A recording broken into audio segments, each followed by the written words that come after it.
Bueno, hemos leído un texto de Isaías, el profeta, el gran profeta Isaías, ¿no? Dice, por amor de Sión no callaré, dice el Señor. Y es que a veces el Señor, como les dijo a los discípulos, si vosotros calláis, yo haré que hablen las piedras, pero no se va a dejar de oír mi voz. Aleluya.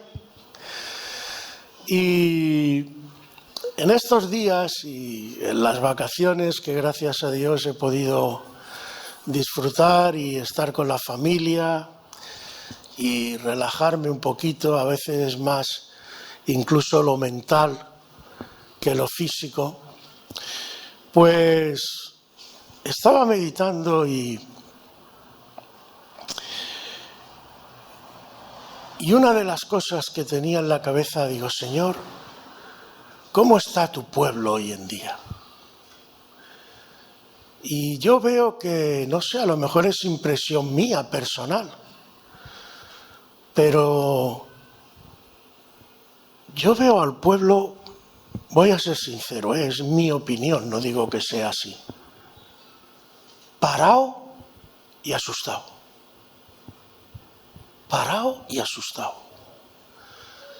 Digo, Señor, un bichillo de nada y tiene a tu iglesia ahí. Digo, a mí aquí no me cuadran las cosas. Cuando la iglesia nace, la iglesia era perseguida. Cogían a los cristianos y las famosas escenas que salen hasta en las películas de Romanos, cuando llevaban a los cristianos a la arena de los circos y les tiraban las fieras y los mataban, los torturaban y ellos morían cantando himnos al Señor. Y para ellos, los apóstoles, está escrito en la palabra, cuando los azotan y los encarcelan y salen, la palabra dice que ellos salieron gozosos de haber sufrido por Cristo. Y nosotros estamos aquí un poco como que, digo, Señor, ¿qué nos está pasando? ¿Qué pasa, Señor? Bueno, pasan muchas cosas, pero yo hoy os quiero hablar de una de las cosas. Y pasar pasa desde que yo creo que en muchos sitios, desgraciadamente, no voy a entrar a juzgar a nadie, hablo en general, pero en muchos sitios que nos llamamos evangélicos, sobre todo, y tenemos los evangélicos como si fueran, no sé. Voy a ser claro, me importa un pepino ya, yo creo que ya es hora de hablar claro. En muchos sitios se está predicando el verdadero evangelio, o lo que se está predicando es una especie de Dios mantra, como se dice hoy, solucionador de problemas, calmador de ansiedades y una especie de curandero al que yo voy, acudo, me soluciona mi problema, pero yo sigo con mi rollo. Pero tú quieres que te digas en palabras de Jesús ¿qué es el verdadero evangelio?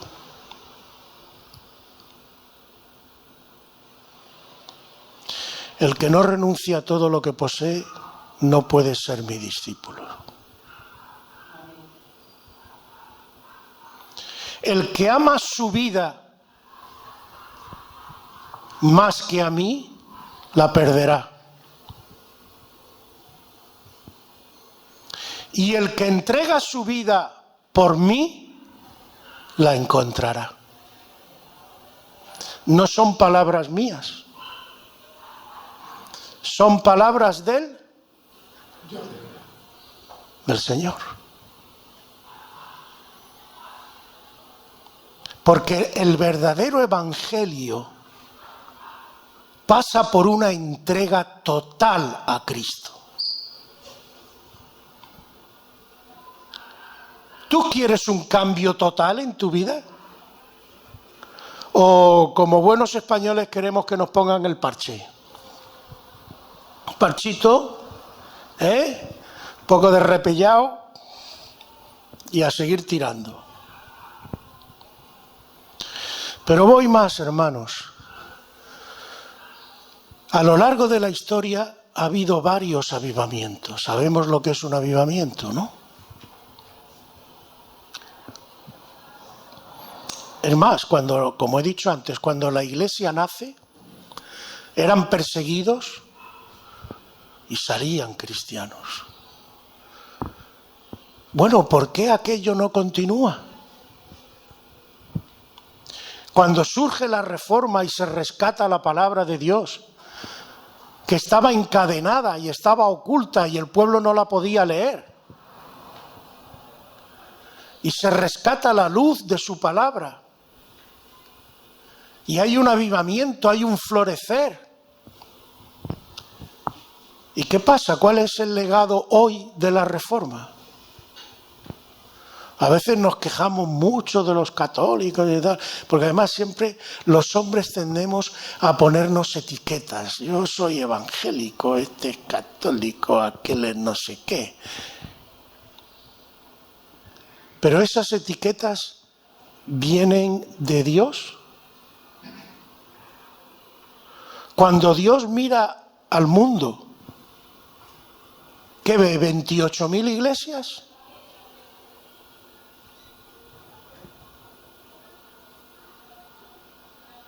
¿O ve una iglesia?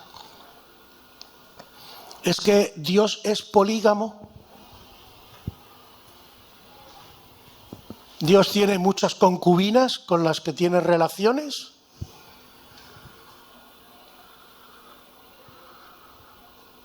¿O se cumple más bien el versículo, ahora no me acuerdo exactamente dónde viene, en una epístola, no sé si es del apóstol Pablo, que dice: conoce bien el Señor a los que son suyos? Porque Dios sabe, estés donde estés, quién de verdad le sigue de corazón, con sinceridad, y está dispuesto con un corazón preparado a hacer la voluntad de Dios. Y solo Dios los conoce. Y no tienen etiquetas. Cuando el famoso profeta Elías tiene el encuentro con el Señor y está: ay, Señor, han matado a todos tus profetas y solo yo he quedado. Y el Señor le dice: para. No te creas tú tan súper importante, Elías. Yo tengo 7.000 que no han doblado la rodilla delante de Baal. Tú no los conoces, pero yo sí. Y sé dónde está cada uno. Y sé de la fidelidad de cada uno. Así que nosotros no conocemos a los verdaderos hijos de Dios, pero Dios sí. Y los tiene por todos lados. Porque para ser un verdadero hijo de Dios, no tienes que estar adscrito a una determinada denominación o categoría humana. La palabra de Dios, además, es muy clara. No todo el que me dice Señor, Señor, entrará, sino el que oye y... Exacto, el que oye y la hace. Las dos cosas. No solo el que se le hincha la oreja de oír, sino el que oye y hace mi palabra. Así que A Dios nadie se le va a poder parar delante y decirle, oye, es que tú no me has dejado las cosas claras y yo creía que solamente con ir al culto y escuchar mucho y saber mucho ya estaba todo resuelto. No, a nadie, al Señor no le van a poder decir eso. Es más, yo no sé si tú sabes que tú tienes una responsabilidad, aunque la quieras ocultar. Porque aunque tú pongas como excusa, es que a mí nadie me dijo. Bueno, te recuerdo otro pasaje, donde el Señor le dice a esos fariseos y saduceos que tenía delante, ¿cómo era? Que ahora se me ha ido de la cabeza. La reina de Saba os condenará en el día del juicio a vosotros. La reina de Saba, una reina extranjera, sí. Porque cuando ella oyó de Salomón, se preocupó y vino y quiso saber. Y dice, y he aquí más que Salomón. Es decir, nadie tiene excusa porque todos tenemos la obligación de buscar la verdad. Y si tú no buscas la verdad, es porque no quieres buscarla. Y si la buscas, la encuentras. Si la buscas de verdad. Porque claro, ese es el segundo tema. Hoy está todo tan pervertido, hasta el lenguaje, que entendemos lo que queremos entender y cogemos las palabras como las queremos coger. Pero como dicen en mi tierra, en español castizo de toda la vida, a Dios no se la da nadie con queso. Porque Dios no solamente conoce tu mente, también conoce tu corazón. Es decir, que sabe de antemano qué intención llevas, muchacho.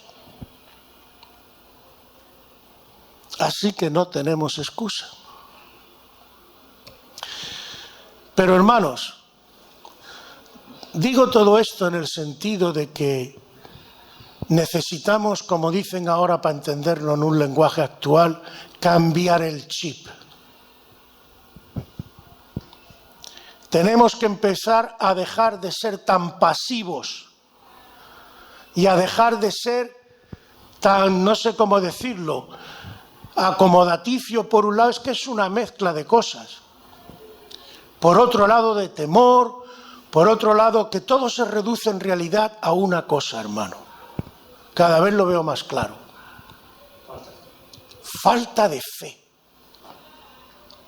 De verdadera fe, de verdadera confianza. Basta que nos sacudan un poquito y... ¡ay! El bicho, el problema del dinero.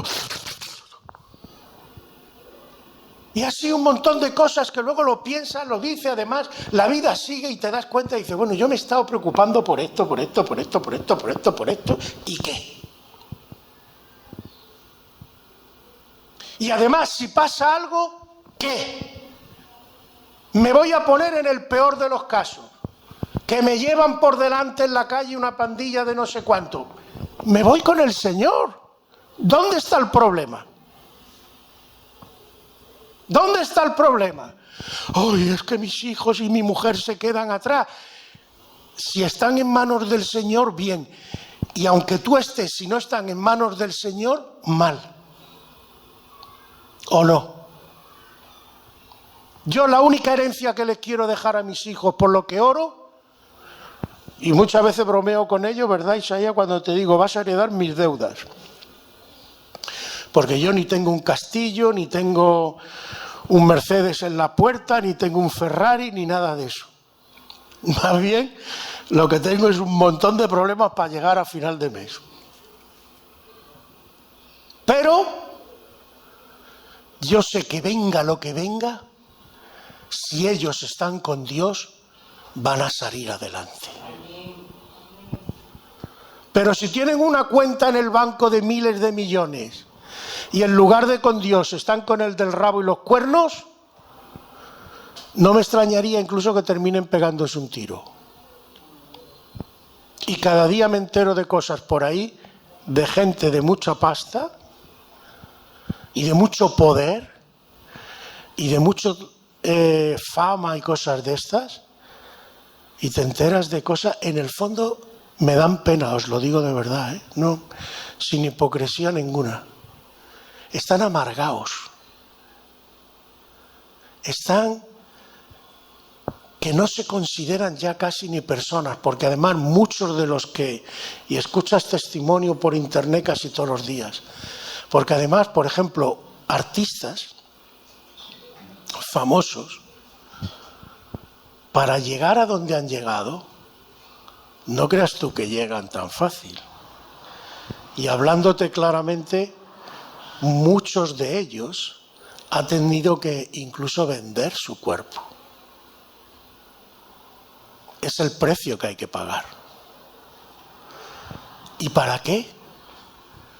Estás en la fama, estás ahí, pero ¿cuántos en el fondo incluso están manipulados? ¿Cuántos están dependiendo de un montón de vicios? ¿Y cuánto, aunque tengan una casa que sea una mansión, llegan, abren la puerta y toda la mansión para ellos solos? ¿Y qué? Vacío, tristes. Hermanos, el mismo Señor dice que la apariencia del mundo nos encandila, pero que en el fondo vanagloria. ¿Qué significa vanagloria? ¿Qué es algo que es vano? Vacío, ¿no? Es decir, la gloria del mundo es una gloria vacía. Todo es apariencia, todo es externo, como la propaganda que se hace hoy. Te venden las cosas y parece que te están vendiendo el no va más, pero cuando lo llegas te das cuenta de que no vale nada. Entonces, hermanos, tenemos que cambiar el chip. Nuestra fe tiene que ser una fe viva, una fe activa. ¿Creo yo de verdad en mi Señor? ¿Creo yo de verdad lo que está escrito en su palabra? Pues si lo creo de verdad, ¿no te parece que tendré que vivir y hacer las cosas conforme Dios quiere? Pues hay una cosa al menos que tenemos que hacer todos, hermanos, y es de lo que fundamentalmente quiero hablar hoy. El Señor me mostró el otro día, orando, buscándole, que hay algo en su palabra que será solo el principio, pero yo creo que es el tiempo ya, hermano. Dios me parece que ya no se conforma con menos. ¿Por qué hay avivamientos y luego la cosa se viene abajo? Empezamos con mucho tal y luego se viene todo abajo. Viene la reforma, ha salido aquí un nuevo movimiento tal y cual, empieza aquello a dividirse por tal, empiezan a pelearse entre ellos y al final todo se diluye. ¿Qué pasa ahí? ¿Qué pasa? ¿Por qué sucede esto? Empezamos nuestra vida cristiana,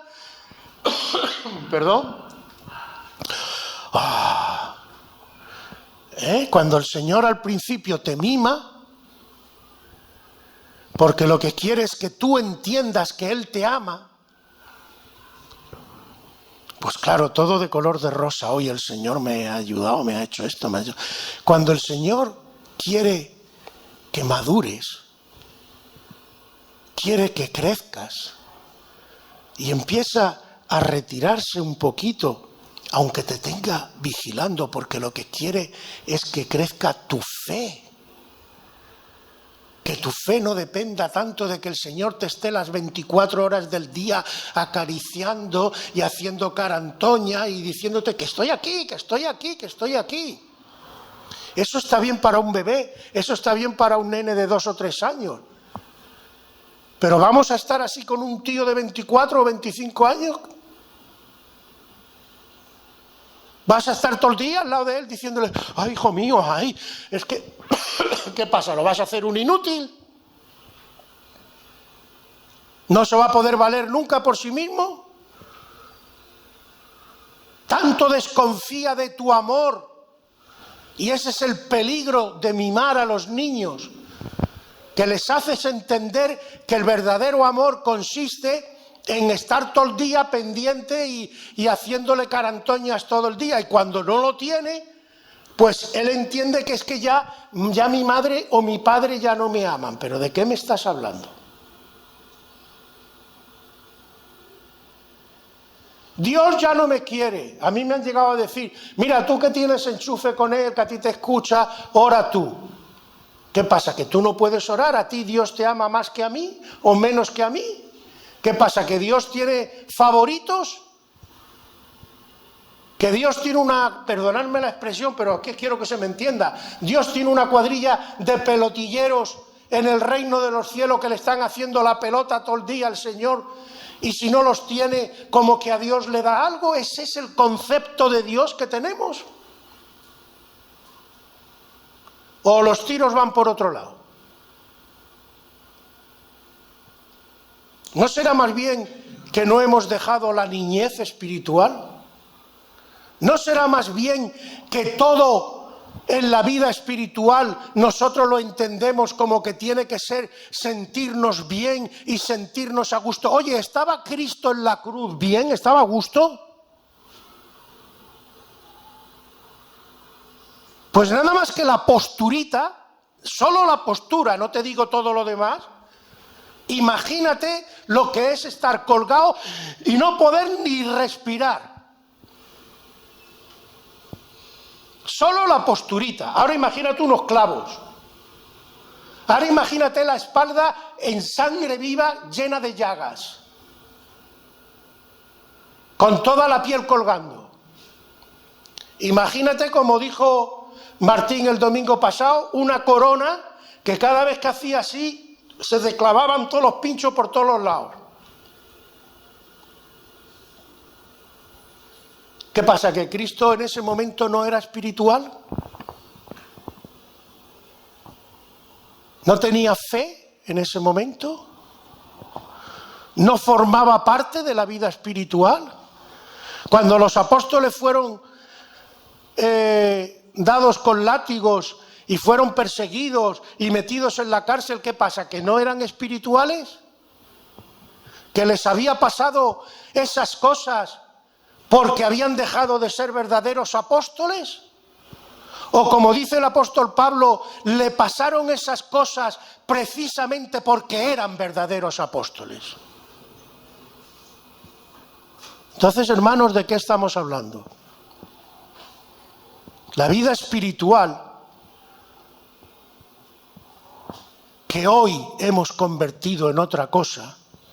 Cuando tú te lees de verdad la Biblia, ¿crees en la Biblia o no crees en la Biblia? Porque si no crees en la Biblia, entre otras cosas también te diré, ¿qué haces aquí?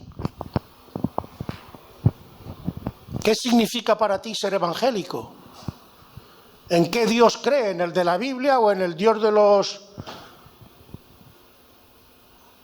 Y si no te lo has planteado nunca, a lo mejor es hora de que te lo plantees. Pero Dios, hermano, que tiene su tiempo, entre otras cosas, sinceramente lo creo, y por eso lo digo, porque el Señor me lo ha puesto en el corazón. Dios creo que va a empezar ya a decir dónde está cada uno, en qué sitio. Y vamos a tener que escoger.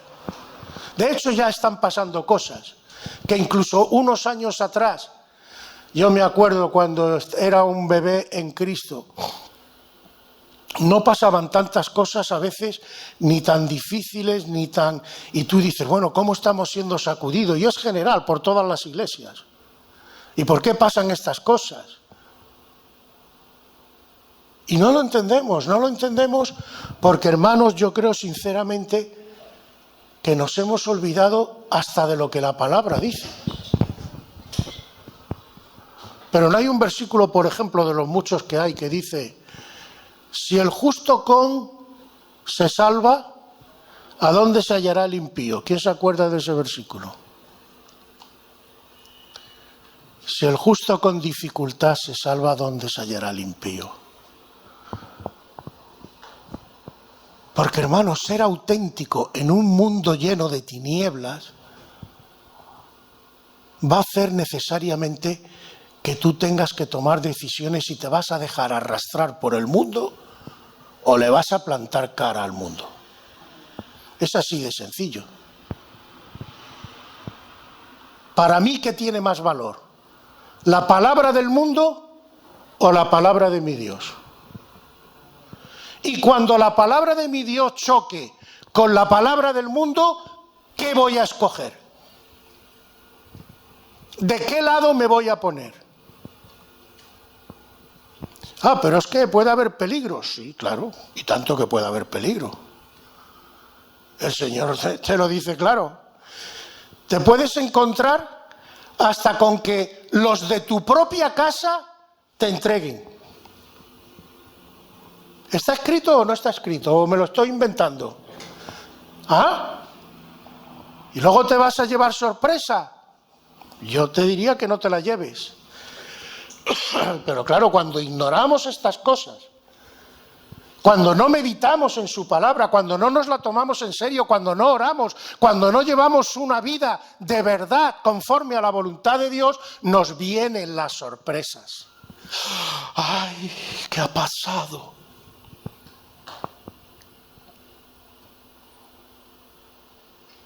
Hermanos, tenemos que cambiar y radicalmente. Y el primer cambio que el Señor ha puesto en mi corazón, para no alargarme mucho más, que tenemos que hacer es hacer caso a algo muy sencillo, fijaos, que está en su palabra, pero que desgraciadamente, como tantas cosas, como cuando se lee en las bodas el famoso 1 Corintios 13, porque esa es otra. Qué frases más bonitas. El amor sufrido, benigno, no sé cuánto. Y se ponen las bodas y a la gente se le cae la baba y está leyendo eso mientras mira al novio y a la novia y están embelesados, pero ¿cuántos están pensando en lo que están escuchando? ¿Cuántos se están enterando de lo que dice ese texto? Y ya diría una tercera pregunta que ya sería el colmo para alguno. ¿Cuántos están haciendo lo que eso dice? Porque claro, es lo que digo. Está muy bonito todo de palabras, de boquilla, como me decía mi padre. Tú dices que me amas, pero ¿me amas de boquilla? ¿Porque te conviene ahora, porque me vas a pedir que te dé dinero para irte con tus amigos? ¿O me amas de verdad? Amigo, es que claro, ahí ya. Pues hay un texto. Bueno, diréis además todo lo que he dicho, ¿qué tiene que ver con el texto que hemos leído? Bueno, la primera parte del texto habla de que el Señor va a restaurar a Jerusalén. Y el Señor lo tiene en mente. Pero ¿qué pasa? Que el Señor necesita algo para hacer esa restauración. Cuando el Señor saca a Israel de Egipto, además es muy significativo, ¿por qué el Señor los saca de Egipto y no se los lleva a la selva? o se los lleva a una buena ciudad ahí todo cómodo. No, se los lleva a un desierto. Qué malo es el Señor, ¿no? No, de malo nada. Lo que es inteligente. ¿Dónde puedo yo ver? Ponte por un momento en el lugar del Señor. ¿Dónde puedo yo ver si esta gente me ama de verdad, me cree de verdad y me sigue de verdad? ¿En un sitio donde ellos estén cómodos o en un sitio donde tengan que depender cada día de mí? Es inteligentísimo. Además, al Señor no le vamos a arreglar la plana. No, yo me los llevo y les doy el maná. Y además le voy a dar órdenes. Le voy a decir que cada día tienen que coger la ración que corresponde. Solamente les permito el viernes coger para el sábado porque el sábado no van a trabajar. Los tengo en la escuela, les estoy enseñando. Aún así, los otros vengan a quejarse tal y cual hasta que el Señor tiene que decir, esta generación tiene que desaparecer, porque esta generación tiene unos vicios que yo, con estos vicios, yo no puedo usar a esta generación para tomar la tierra prometida. Tiene que levantarse una generación nueva en medio de esta escuela, en medio de este desierto, que aprenda lo que de verdad significa y es en tu vida seguirme a mí y creer a mi palabra. Y el Señor se los lleva al desierto y pasa lo que tiene que pasar.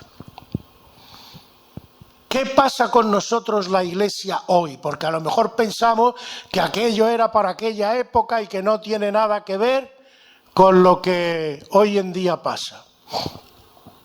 Yo te pregunto,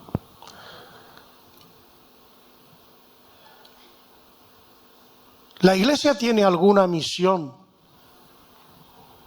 dada por Dios?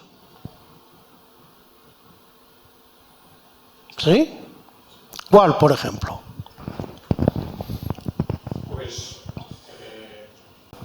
Exactamente. Entonces, dos cosas. Hacer la voluntad de Dios y evangelizar, ¿no? Hacer discípulos. Que lo podemos leer en... Además, tenía por aquí, lo estuve repasando, tengo varios textos que tenía, lo que pasa que no quiero liarme. Pero en Mateo me parece que es 28-18 nos dice, y atención a lo que dice y cómo lo dice. Toda potestad me es dada en el cielo y en la tierra. Por tanto, es decir, porque yo tengo toda autoridad, id y haced discípulos a todas las naciones, a todos los pueblos.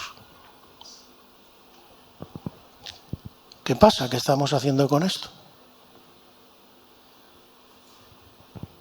¿Estamos hablándole a los demás? ¿Por qué la cosa parece como que no avanza?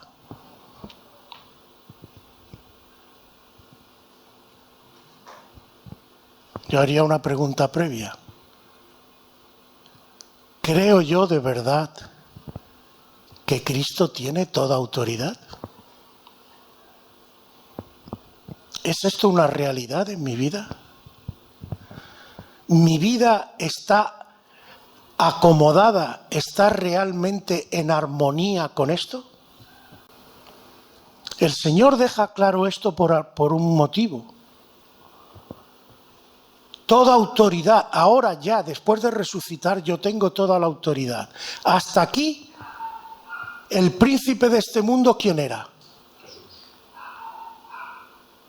¿El príncipe de este mundo? No, hasta que el enemigo.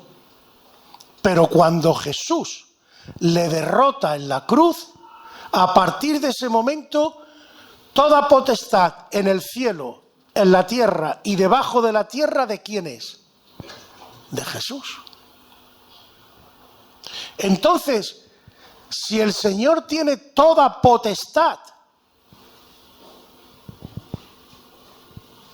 ¿cómo es que Satanás sigue haciendo de las suyas? ¿Cómo es que Satanás sigue cogiendo las vidas y haciéndolas polvo? ¿No quedamos en que el Señor tiene toda potestad?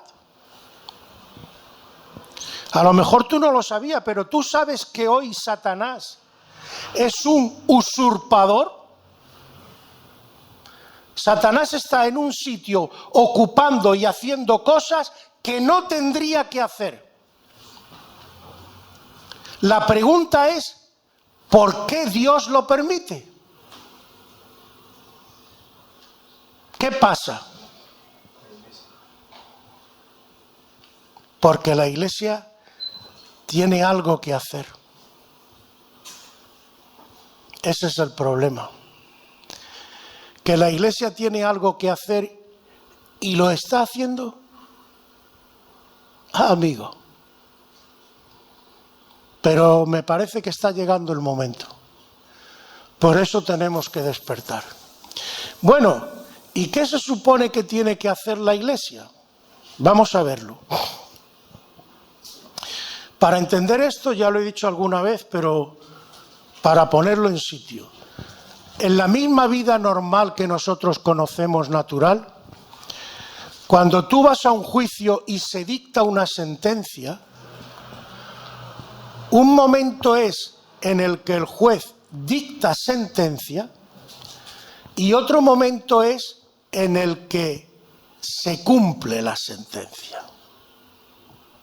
Por ejemplo, si tú vas y tienes un pleito con alguien y te dice, bueno, pues yo condeno a fulanito a pagarle de indemnización a menganito X, yo qué sé, 5.000 euros. El juez ha dictado sentencia. Ahora, ¿en qué momento le va a pagar fulanito a menganito los 5.000 euros? A lo mejor no es inmediatamente. Pasa un tiempo y el que le corresponde que le paguen tiene que reclamar al juez y pedir que se cumpla la sentencia. Aleluya. Pues con el Señor pasa algo parecido. En la cruz se dicta sentencia. Este mundo ya no pertenece a Satanás. Este mundo es de Cristo. Pero tiene que ocurrir algo y el Señor nos da en algunos textos las claves. Uno de ellos es el que hemos leído. El Señor dice que Él va a restaurar a Jerusalén, pero ¿cuándo lo va a restaurar? Y fijaos lo que dicen los versículos 6 y 7 del texto que hemos leído. Sobre tus muros, oh Jerusalén, he puesto guardas. Todo el día y toda la noche no callarán jamás. Constante, día y noche y jamás. Los que os acordáis del Señor, no reposéis, no descanséis, constante, ni le deis tregua. Es decir, machaconamente, hasta que restablezca Jerusalén y la ponga por alabanza en la tierra. Es decir, para que yo haga lo que os acabo de anunciar, yo he puesto guardas. Y esos guardas tienen que cumplir una misión. Tienen que ser perseverantes y constantes y pedirle al Señor sin darle tregua un día y otro día y noche, tarde, mañana. Señor, restablece, Señor, restablece, Señor, acuérdate de tu palabra, porque yo creo en tu palabra, no en la palabra del hombre. Y tú dices que tú vas a hacer esto. Hazlo. ¿Qué dice el Señor de su segunda venida? ¿Qué dice el Señor? Antes, porque ¿Os acordáis de la actitud de la viuda y el juez injusto? ¿Por qué da el Señor esa parábola? ¿Os acordáis de la parábola, no? Una pobre viuda con un juez que era injusto y ella dijo: yo voy a estar todos los días dándole la paliza a este juez, aunque sea injusto, para que me haga justicia. Y el juez al principio se resistía,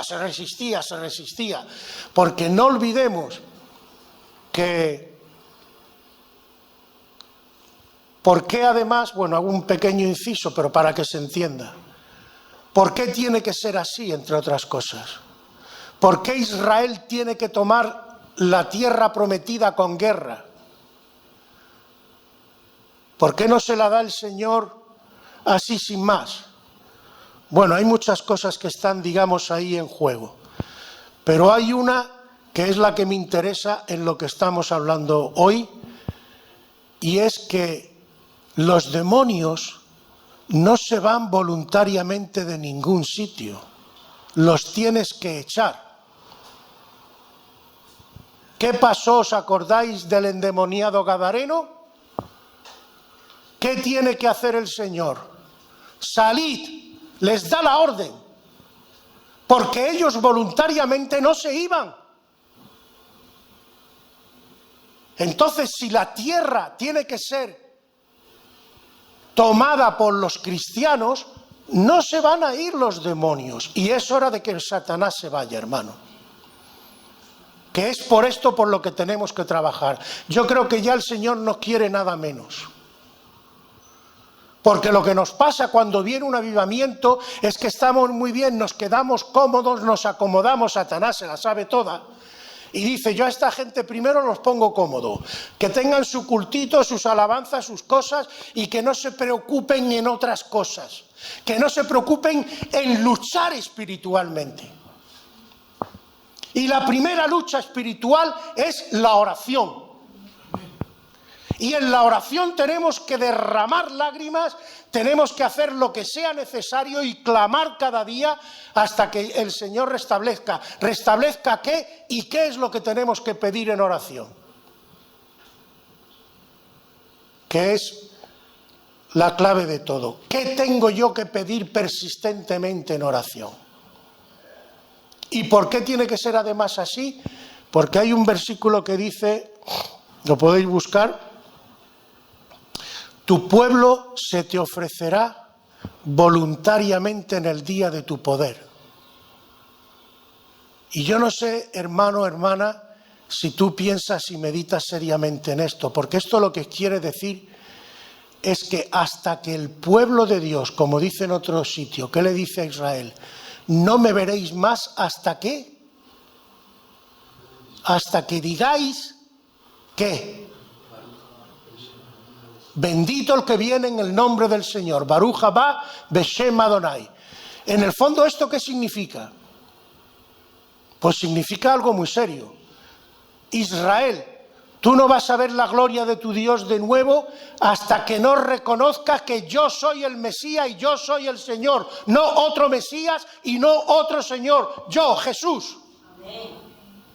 Y cuando lo confieses con tu boca y cuando clames a Jesús, bendito tú que vienes en el nombre del Señor, me verás. Pero a nosotros, Iglesia, nos ha dicho también, aparte de otras muchas cosas, algo clave relacionado con lo de la viuda y relacionado con el texto que hemos leído hoy. Y teníamos que estar todos clamando. ¿Quién se acuerda de la oración del Padre Nuestro?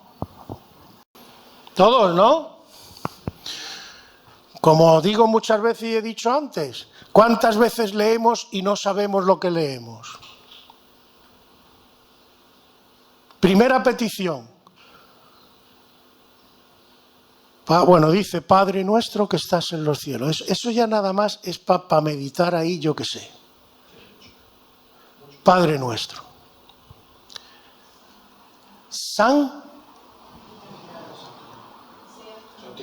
Hoy el nombre del Señor está tirado por los suelos. Le pedimos a Dios cada día que su nombre vuelva a ser respetado? Yo deseo que el nombre del Señor sea respetado y porque lo deseo y lo creo, lo pido. Segunda petición, la más importante en lo que estamos hablando. Pero primero dice otra. Venga tu reino. ¿Cómo va a venir el reino de Dios y Satanás va a tener que irse? ¿Cómo va a venir? Os he dado todas las claves, ¿nadie me lo dice? Cuando todo el pueblo de Dios sea un clamor diciendo, Señor, venga tu reino. No aguanto más a este demonio ya.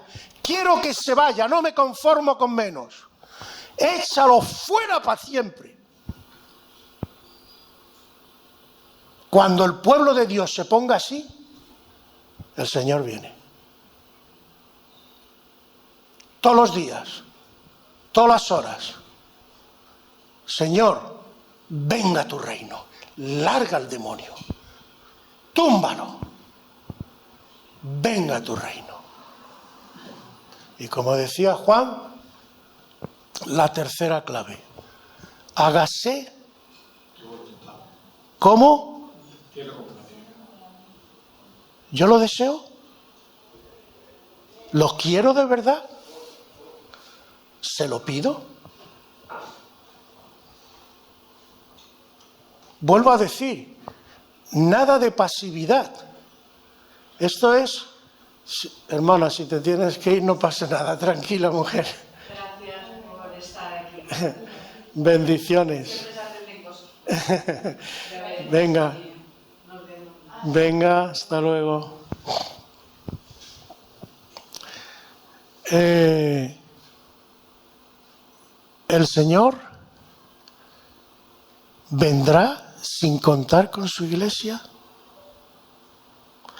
¿Cómo termina prácticamente la palabra de Dios? ¿Quién se acuerda? Y con esto ya terminamos. ¿Qué dice en Apocalipsis al final? El Espíritu y la esposa dicen, ¿cómo? Ven. El Espíritu, lo repito, y la esposa, ¿quién es la esposa? El Espíritu y la esposa dicen, ven, ven, ven.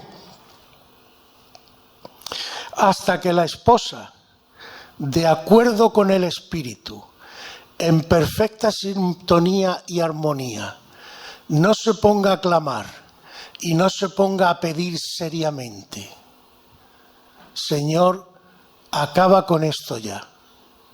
Venga tu reino. Establece tu voluntad en esta tierra y echa y destruye al malo. No va a pasar. Así que depende en cierta parte de nosotros. Depende de si lo creemos y lo anhelamos. Por eso, hermanos, y esto vuelvo a decir, esto es el principio. Es decir,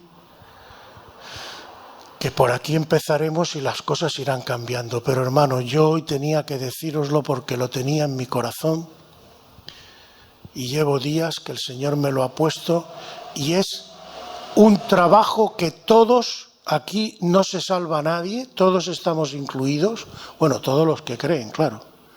El que pase de estas cosas allá él. Pero es tiempo, hermano.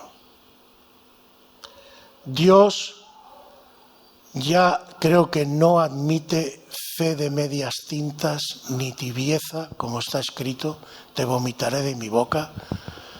Y además no nos va a servir de nada. El mundo se va a poner cada vez, porque esa es otra, cuando desconocen lo que dice la Biblia, algunos piensan que esto se va, no sé, como a suavizar, no, olvídate. Y más si como todos los signos parecen indicar, Satanás sabe que tiene poco tiempo y que es la hora en la que él quiere aprovechar.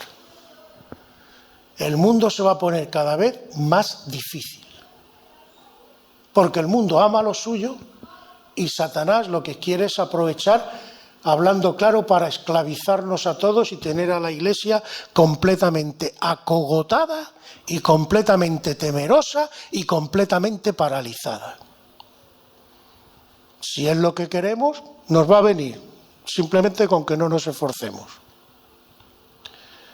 Pero si yo quiero que sea Cristo quien reine en mi vida, me guste o no me guste, te lo digo a las claras, te guste o no te guste, vas a tener que tomar decisiones.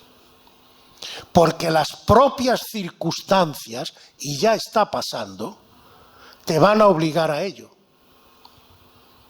La pregunta que te tienes que hacer es, ¿en base a qué y a favor de quién voy a tomar esas decisiones?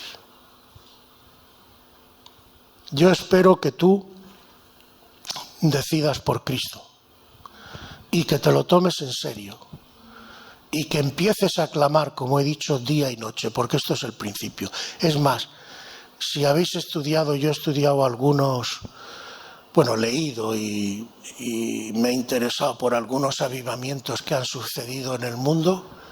¿Cómo empiezan todos los avivamientos? Desde el principio, desde que nace la Iglesia. ¿La Iglesia cómo nace?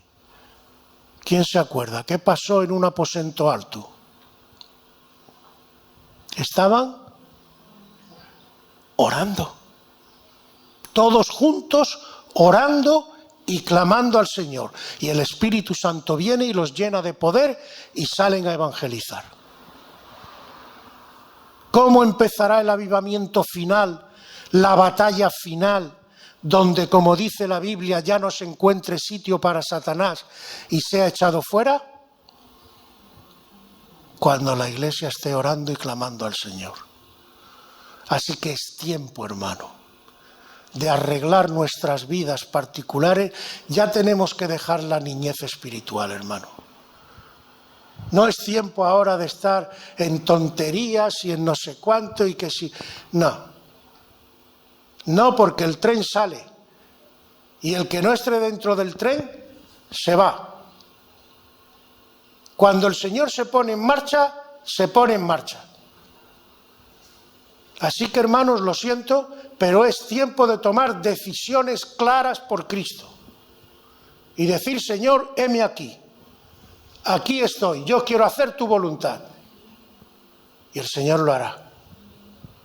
Y el Señor cambiará todo, porque lo va a hacer. Pero pasa por nosotros. Tenemos que activarnos, tenemos que movernos y tenemos que tomar otra dinámica, hermano. Y con alegría y con gozo, y unirnos y dejarnos de chorraditas, de religiosidades baratas y de cumplir 4 ritos y 4 chorradas. No es tiempo de eso. Porque además va a saltar todo por los aires, te lo digo de verdad. Si es que ya está pasando. Está saltando todo por los aires. Y el mundo va a querer, lo está intentando ya, acogotarnos a todos. Y hundirnos en la miseria. ¿Se lo vamos a permitir? Vamos a poner toda nuestra confianza en Dios. Amén.